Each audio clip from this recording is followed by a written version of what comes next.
Hey there gamers, DreamcastGuy here, and today we're talking about the new state of play that was just announced because PlayStation has said they're doing like a 20-minute presentation about Borderlands 4 tomorrow. Now, I'll admit that I don't care about that, but it stirred up a lot of anger and controversy among a lot of the PlayStation fans because this just seems like a weird move in that Sony has been so silent. It does feel like when they come out and talk about stuff lately, it's just so sporadic. And to do a state of play specifically about Borderlands 4 of all things, people are immediately pissed off, but it's also raising questions about Grand Theft Auto 6. They're announcing the release date, and it's just been moved up for Borderlands 4.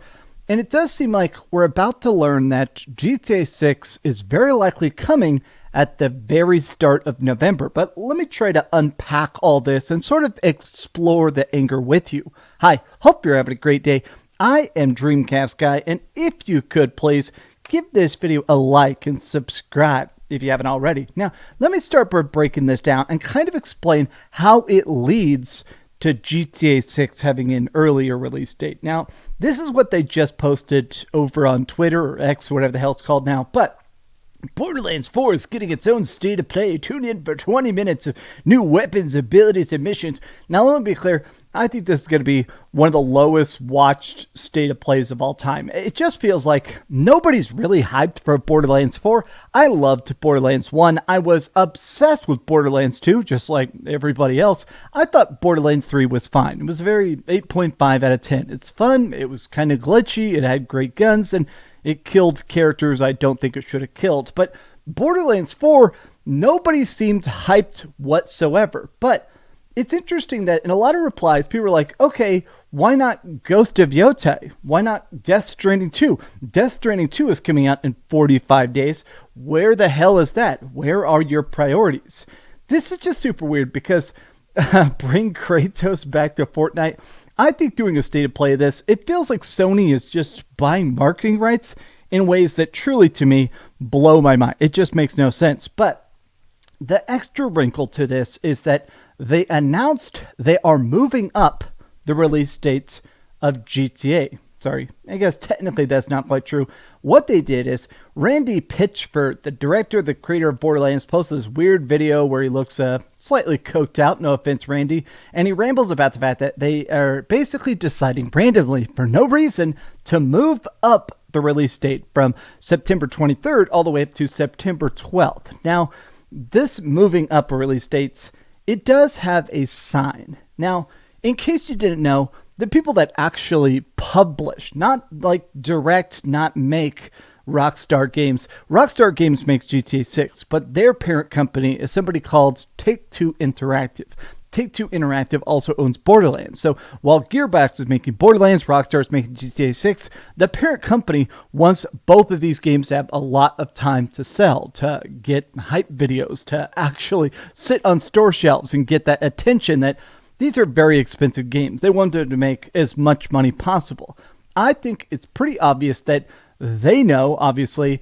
It's interesting that Gearbox was probably told in a meeting, okay, you got to get out of the way. If you release even within a couple weeks of GTA, you're going to get steamrolled. You're never going to get talked about ever, ever, ever again. So I do think there is a good chance. I'd say 99% chance they're doing this because they're trying to dodge the November nuke. I think everybody should start calling GTA 6 that because that's definitely what it's going to be. Now, there has been a lot of frustration towards Rockstar Games for specifically the last couple weeks, it feels like, because it has now been over 500 days since we initially had the singular teaser trailer we have for GTA 6.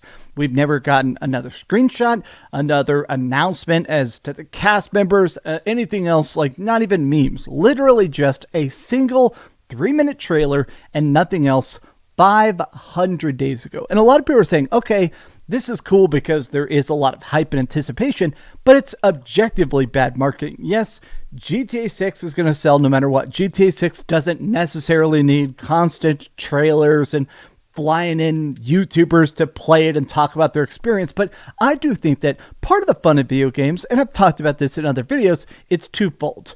it's being hyped before the game comes out. It's hyper analyzing trailers and breaking down fun riddles and stuff like that. Seeing deep dive developers with the people that are making it and stuff like that. And it's also playing the damn game. And it does feel like Rockstar, they just don't care about that preamble because they know their games are going to sell. I still wish that they would, in a way, participate. I wish they would play the game, even if it's not necessary. They're going to make, like, literally, very likely, $20 billion. That's an actual number. They have made tens of billions of dollars off GTA 5. It is the single highest profiting piece of art of all time. I think GTA 6 is going to do even better. I still wish that they would come out and say, hey, here's our plans. Here's our hype. Here's what we're actually up to. Now, I think them moving up the release date, I think this is a pretty obvious sign. To me, I think Borderlands 4, I'm not sure if this has been announced for Game Pass or coming to PlayStation Plus Premium. I have a feeling that part of this state of play is going to be them coming out and saying, we've signed deals. I think Take-Two Interactive is in a very strange spot because clearly they put a ton of money into this. Clearly, they want Borderlands 4 to sell at least as much as Borderlands 3, which did seem to sell at least halfway decent, but that was also a summer release. That does help it actually do better. Trying to do this in the fall holiday season, let's see how well it actually does. My current projections, I think very likely during the state of play tomorrow, they're really going to talk about, hey, here's exactly why you should care about, here's what's ever good. And I think a lot of the conversation is going to end up being about GTA 6. Where does it land?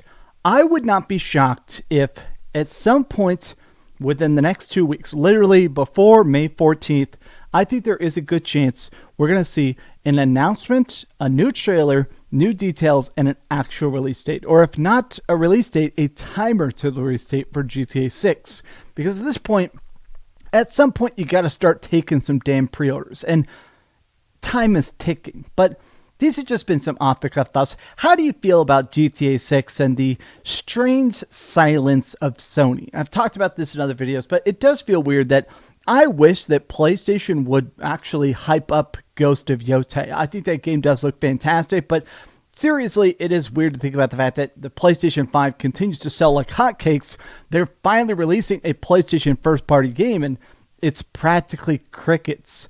But tell me your thoughts in the comments down below, and if you enjoyed this video, be sure to give it a like, subscribe if you haven't already, and please keep dreaming.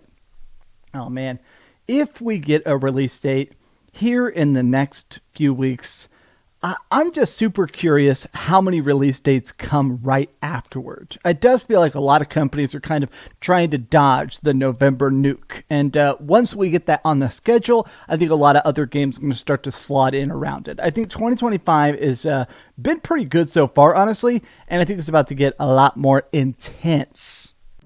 Thanks so much for watching that video. If you want to see something else, you can always click this link to see what I put up last, or, subscribe and see what's coming up next. Also, I promise that whatever I do, it'll try not to suck.